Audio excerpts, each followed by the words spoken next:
The introduction to the project is something that usually takes either a long time or short time, depending on how much you want to talk about work packages and contracts.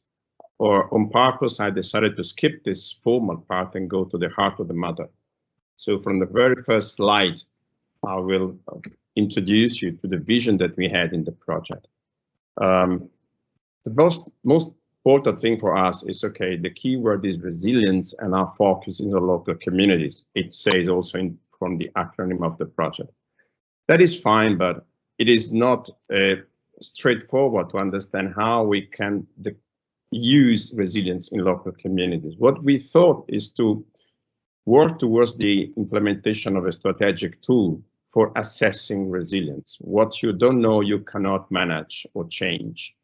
And resilience cannot be measured directly with any kind of meter. So the assessment is the process rather than the measurement of resilience. All actors in communities are much more relevant than in large countries. Individuals have a major role, a projection to the what happens in the community. So we need to involve communities heavily. It's not just making polls. So the people in a community, which can be represented by local authorities in a way, but also from enterprises, organizations, and citizens themselves, have to be brought into the process with their own goals and needs, because resilience, as we know well, is not something that can be imposed. It's something that exists and should be improved with some mechanisms which are not simply build something or ask for something. It's a combination of things. This kind of method for studying the features of resilience in a community calls for a specific analysis on how resilience is perceived, is understood, is also become an aspiration for the community. How to make my community safer is a generic concept that has to be operationalized. And this is the second part of our vision. How can we make any kind of assessment process operationalized so that communities can run along this method and sequence of actions to build their own assessment? The key is the indicators of resilience. Indicators is a concept which is in between what you want to assess, which is resilience, and what you can measure, which are data from sensors, whatever. That's usually a proxy for indicators. Indicators are the heart of the process. How can I define something that can show how good resilience is against something? And these indicators can be either defined from literature or can be identified community by community, because they have to be relevant and specific to that community. Not all communities are the same. It's very simple to understand that. At the same time, since it has to be operational, they have to be understandable and usable. And ultimately, of course, useful. Because when I show something and I create my assessment picture in a way, it has to be useful for the community. So it has to show how things may be further studied or changed, taking some actions. This is the third part of our vision. Bringing all members of the community on board allows to make a more powerful assessment of resilience. Technically, an expert can assess resilience, but the expert is not part of the living community. So we had to include into the process of building this assessment the members of the community, and we identified a specific group of people that we call RRTs. You will listen to this regularly, which is local resilience teams. So a specific group of people in the community identified for their experience, history, prevalence, or influence into the community, so that they can stay side by side with the stakeholders and the experts to run the assessment. So all this is, okay, nice said, nice put. Let's see how this collection of data and how this can be, let's say, creating a set of operational tools. I will go quickly through the next slides to bring you to the heart of our project. First, a picture of who we are. If you take the time to check a bit what RESILOC is, okay, we're spanning across Europe. We are currently 7 countries involved with a number of research institutions, and most of it, we have 5 community involved. So when you see the black country, the blue country, it's not that we cover the country, we cover 1 community or 2 communities from that country. In particular, we have 2 communities from Italy, south of Italy in Sicily, Catania, north of Italy, northeast of Italy, Gorizia. We have a village or a small city in Bulgaria, Tedovo. We have a small municipality in Greece, West Achaia, and we have 1 community in Slovenia, Kamnik, which is not an official partner, but it is brought as an example from by the local Sea Protection Administration for a specific case in the mountains. So we try to cover what community means, which is not necessarily a small community. So Catania is a large city, but it is not necessarily a large region, because Tetovo village is a small village in Bulgaria, close to Russia. So these 5 communities will host our trials in the end of the project, or 4 of them actually, not in Kamnik, and we will see how what we will have developed will be actually useful and used in the trials. Just a quick overview to the timeline of the project. As most of this research and innovation project, we had to start with the study phase, when we actually studied what resilience means in communities and when resilience is needed in specific scenarios. We are still finalizing the final part of the method for assessing resilience, which is we are close to the implementation of the first set of tools based on that. The tool phase is exactly the implementation. So something that will be shown, actually we have on next sprint with the users planned for the end of this week. And then we have the trials that will take place next year in the 4 communities. The trials are not just an exercise.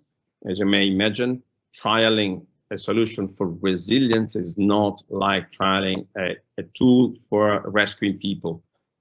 It's a longer process, and it takes a couple of months per pilot to run through the process of defining, assessing, and acting on resilience.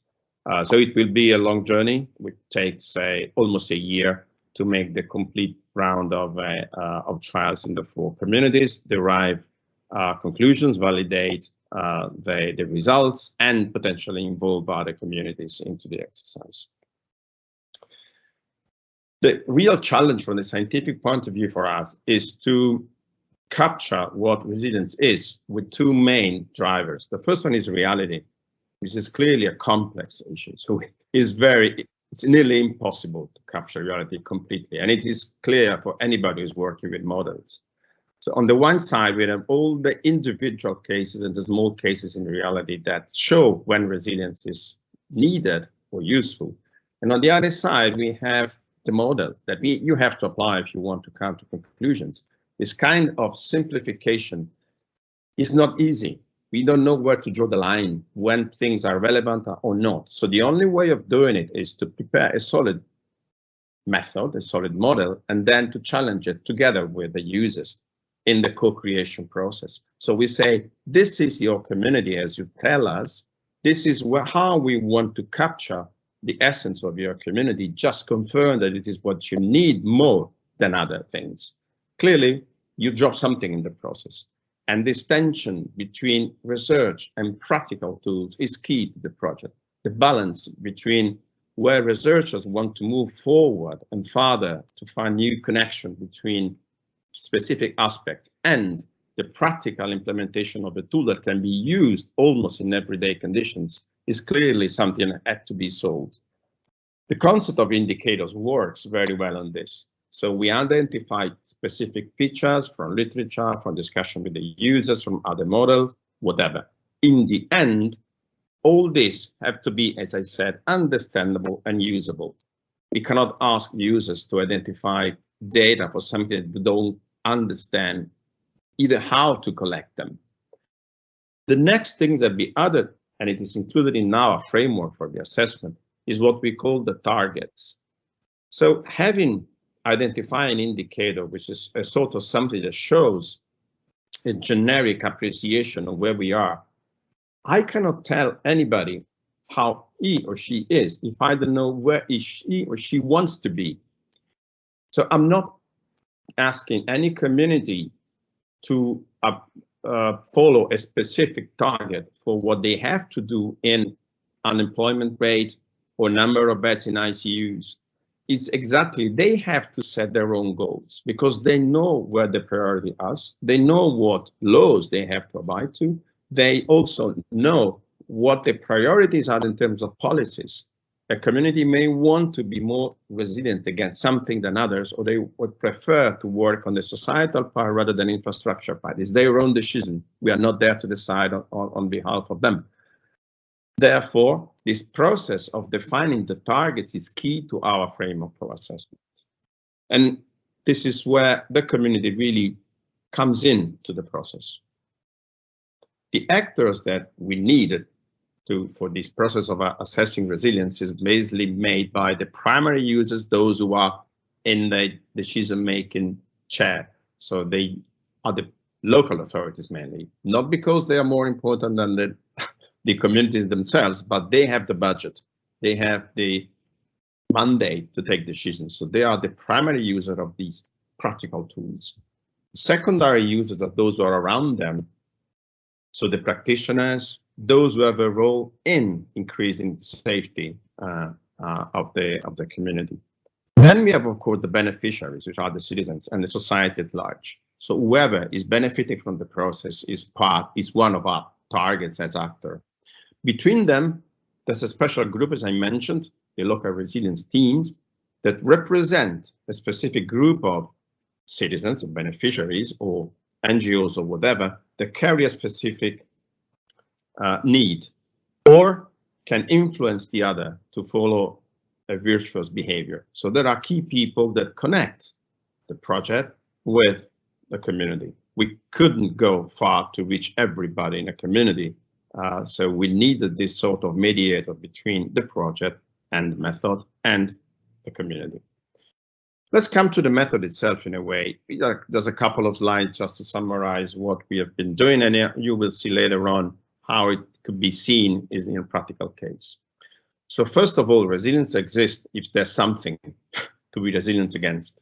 So we needed to identify scenarios, what the communities see as a challenge or a threat to their own well-being, and it can be very different. So we focused on purpose on natural hazards because they happen frequently, they are understood. They belong to the big concept of a, let's say, natural settlements or urban settlements in nature. So it belongs to the concept of the, let's say, climate change, the project of the robustness and the respect of the environment, so on and so forth. Within the scenario, each community has their own need to avoid, reduce the risks, which just goes into the disaster risk reduction concept, or to simply identify ways of being more reactive, or to train people, to explain people how to behave. There are many different aspects. In between all this, the need is to identify the indicator, as I said. So we started from literature, we talked with experts, we talked with our communities, you will see how we did it. So we came up with a sort of selection of indicator, which is not a closed selection. The method works in adding new indicators and new practice once they become needed, available, or a new scenario is brought into the picture. Once we have the indicators and the way of calculating them using the proxies, we have to define the targets, as I said. This process is very much cooperative. It's working together with the community. So we have to hear, to listen to them, to understand what are the ambitions and where they want to put the bar for the target. Targets means a lot of things. It's not just a number. Is we want to be better than this, not worse than that. It's a bracket when you put your limits, and it could be either for legal reasons or again for political reasons or for practical reasons, for history, whatever the community wants. Once you have this, we can assess resilience along a number of dimensions. And this allows the community members to see visually how they are against their own targets. So where they have to improve, where they have to make changes, where they have to take actions. And this is the last part of the process. Take actions to change something.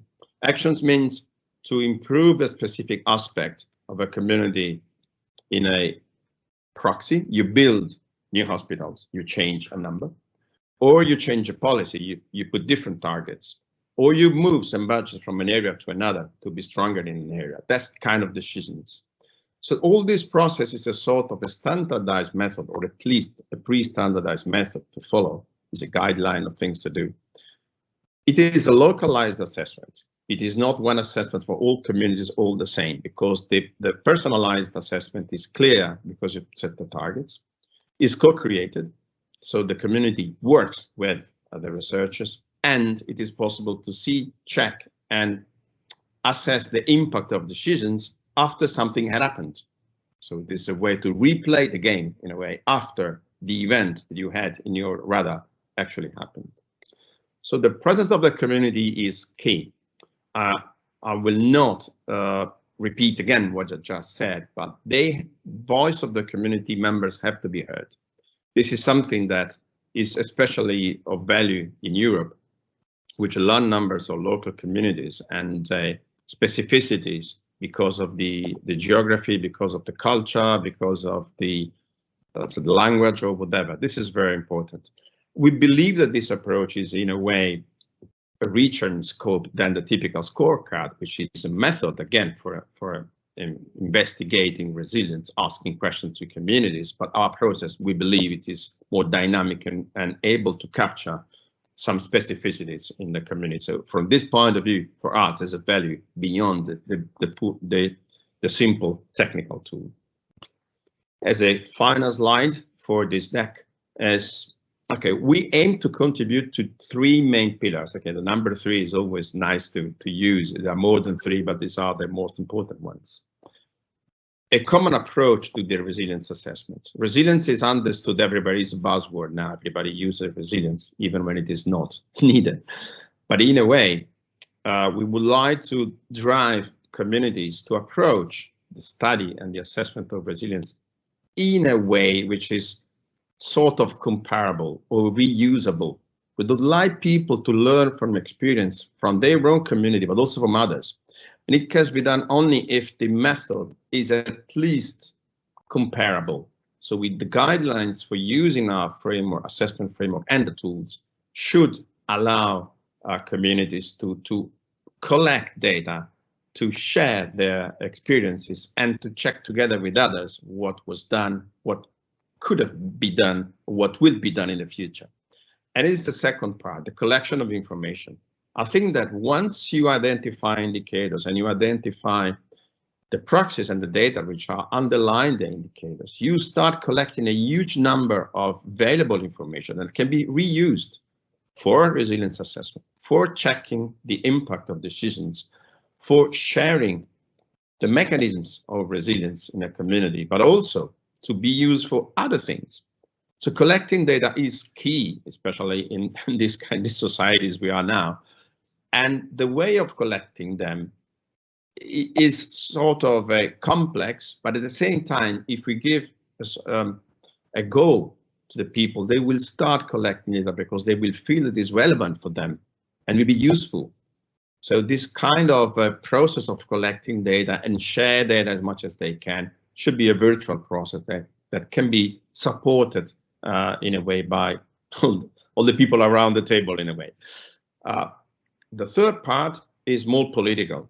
If I have this objective amount of data, if I use them in a well-transparent way to build indicators and to represent the assessment of resilience, and it is objective because you can replay it, you can see the impact of changes in the targets and in the practice, then this becomes a better way for taking decisions.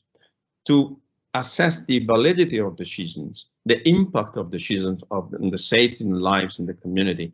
And this also becomes a way for the citizens to not to measure, but in a way to understand why the community decided to do some actions and not others. And in the future, to avoid possible mistakes or omissions, or to suggest neighbors what to do, what not to do, not because I shout louder than you, but because it's based on data and a method for assessing resilience. And resilience is the key to navigate through this huge amount of data and events and perception and awareness and whatever is around our societies.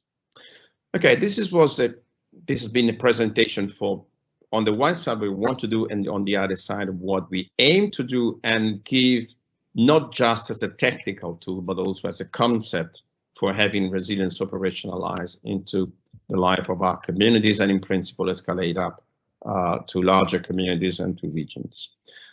From the rest of today's workshop, you will see how this has been implemented, and we hope that we'll have a nice discussion about this principle, how much they are aligned with your organizations and offices' work, and how this can be further developed together and taken up even after the end of the project. So thank you for now, and I pass back the floor to Karsten for the next presentation. Thank you.